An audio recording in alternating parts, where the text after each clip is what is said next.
ஒவ்வொருவருக்கும் சொந்த வீடு என்பது கனவாகவே இருக்கும். ஆனால் அனைவருக்கும் சொந்த வீடு அமைந்து விடுவதில்லை. சொந்த நிலம் வைத்திருந்தும் கூட அங்கே வீடு கட்ட முடியாத அளவுக்கு தடங்கல்கள், சிக்கல்கள் இருக்கலாம்.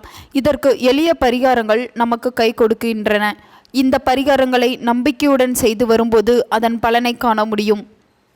சொந்த வீடு கட்ட வேண்டும் என்று நினைப்பவர்கள் அல்லது நிலம் வீடு வாங்க முயன்றாலும் அதில் சிக்கல் உள்ளது என்று நினைப்பவர்கள் முருகப்பெருமானை வணங்கி வர வேண்டும்.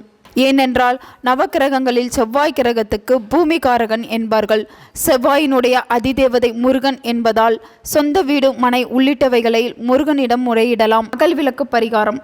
அதேபோல சிறுவாபுரி கோயிலுக்கு சென்று முருகப்பெருமானை வேண்டிக் கொண்டால் எளிதில் வழி கிடைக்கும். செவ்வாய் பகவானுக்கு உரிய செவ்வாய் அல்லது ஞாயிறுகளில் இந்த கோவிலுக்கு சென்று வழிபட்டால் இன்னும் சிறப்பு.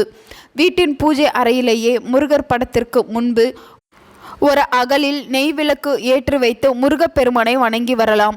நிலம் சம்பந்தமான பிரச்சனை இருந்தால் அல்லது நிலம் இருந்தும் வீடு கட்ட முடியாத பிரச்சனை இருந்தால் மண் அகல் விளக்கில் எளிய பரிகாரம் செய்யலாம். ஞாயிற்றுக்கிழமை இந்த பரிகாரத்தை செய்கிறீர்கள் என்றால் முந்தைய நாளே புதிதாக மண் விளக்கு வாங்கி அதை மஞ்சள் நீரில் கழுவி மஞ்சள் குங்குமம் வைத்து பூஜை அறையில் வைக்க வேண்டும். இந்த விளக்கில் மஞ்சளை காய்ச்சாத பசும்பால் 2 சொட்டு சேர்த்து குழைத்து வைத்து விட வேண்டும். மறுநாள் திங்கட்கிழமை காலையில் குளித்து முடித்து குழைத்து வைத்துள்ள திலகத்தினை நெற்றியில் வைத்து பிரார்த்திக்கலாம். 11 திங்கட்கிழமைகளுக்கு இப்படி செய்து வரும்போது சொந்த நிலத்தில் வீடு கட்டும் யோகம் கிடைக்கும். அல்லது ஒரு அகல் விளக்கில் விளக்கெண்ணெய் ஊற்றி தீபமேற்றி வைத்து சொந்த வீடு குறித்து உள்ள பிரார்த்தனைகளை சொல்லி வாமனரை வழிபட வேண்டும். பிறகு அந்த விளக்கை வீட்டின் தென்மேற்கு மூலையில் ஏற்றி வைக்க வேண்டும்.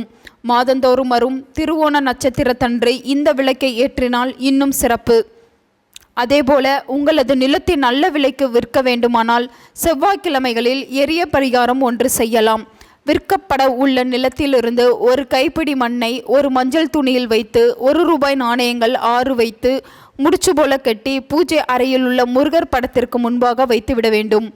அடுத்து வரக்கூடிய வியாழன் அல்லது பௌர்ணமி நாளில் அந்த முடிச்சினை திருச்செந்தூர் முருகன் கோவிலுக்கு கொண்டு செல்ல வேண்டும். முடிச்சில் உள்ள ₹1 நாணயங்களை அங்குள்ள உண்டியலில் காணிக்கையாக செலுத்திவிட்டு மூட்டையில் உள்ள மண்ணையும் மஞ்சள் துணியையும் திருச்செந்தூர் கடலில் கரைத்து விட்டு வர வேண்டும். இப்படி செய்தால் உங்கள் நிலத்தை நல்ல விலைக்கு விற்கலாம் அல்லது விற்பனையில் தடை இருந்தாலும் நீங்கிவிடும். அதுபோலவே வீட்டில் சொத்து சேர வேண்டும் என்றால் செல்வத்தின் அதிபதியான லட்சுமி தேவியை பூஜித்து தினமும் வணங்கி வந்தால் வீட்டில் செல்வ வளம் பெருகும். லட்சுமி தேவியின் சிலையை பூஜை அறையின் வடக்கு அல்லது வடகிழக்கு திசையில் வைக்க வேண்டும். வெள்ளிக்கிழமைகளில் அந்த சிலைக்கு பூஜைகள் செய்வதுடன் லட்சுமி அஷ்டோத்திரம் அல்லது லட்சுமி ஸ்தோத்திரம் போன்ற மந்திரங்களை ஜபிக்கலாம். அதுபோலவே வெள்ளிக்கிழமைகளில் 5 துளசி இலை 9 கோமதி சக்கரங்களை லட்சுமி தேவியின் அருகில் வைக்க வேண்டும். அன்றைய தினம் பூஜை முடிந்ததுமே மறுநாள் சனிக்கிழமை துளசி இலை கோமதி சக்கரத்தை ஒரு சிவப்பு துணியில் கட்டி பத்திரமாக அலமாரியில் வைத்துவிட வேண்டும்.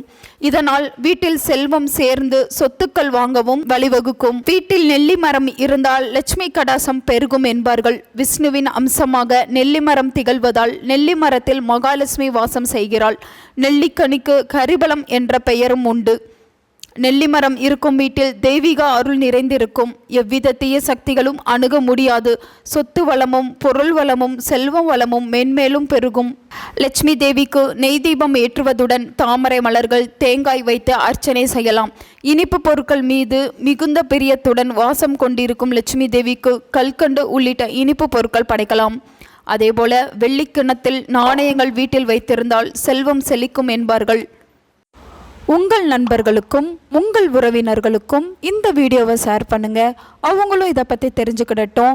ஆன்மீகம் டிவி தமிழ் சேனலை சப்ஸ்கிரைப் பண்ணுங்கள்.